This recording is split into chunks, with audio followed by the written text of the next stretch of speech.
So what about when it rains?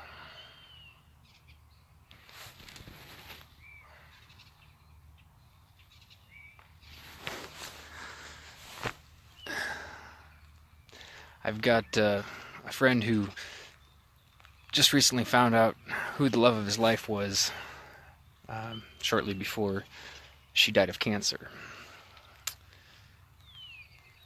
And I've been walking recently through a pretty challenging separation. Not myself, but with another friend of mine. We've been friends for a long time. And he and his wife and their kids are just, I mean, it's ugly. And what do you do with that?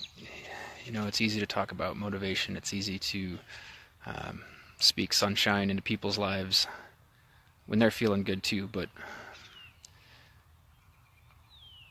what do you do when nothing makes sense and encouraging words don't sink in?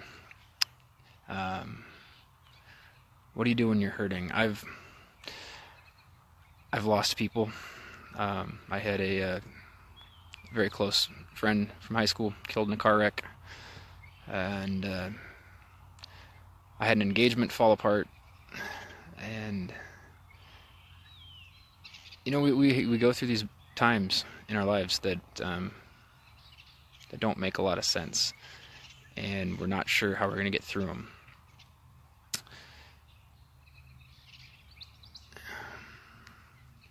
But there's this passage in the book of Psalms that most people are familiar with. It's sometimes called the shepherd's passage, but it's the 23rd Psalm. A lot of people just know it as that.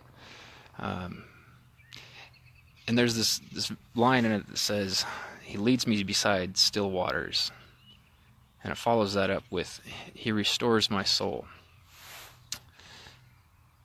And I think that's such a powerful passage because when you get around still water, some of my favorites are ponds. Some of my favorites are rivers.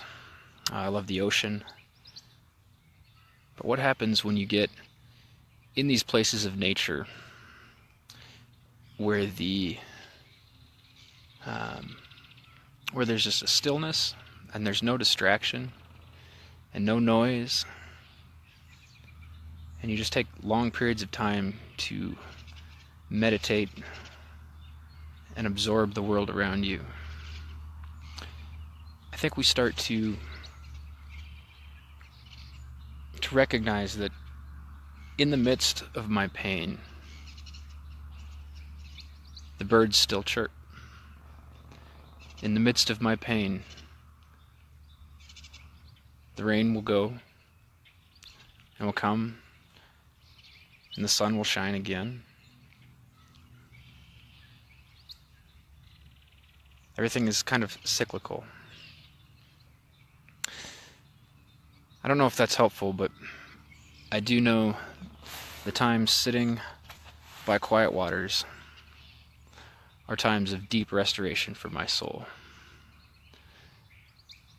I have often sought isolation, not solely isolation. It's always great to have people around you that encourage you and build you up. Um, and a lot of what people say, that's what we take to isolation with us.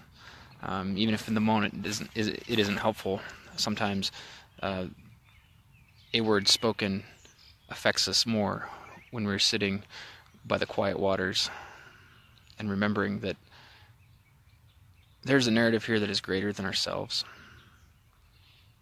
And we may not understand all the details today,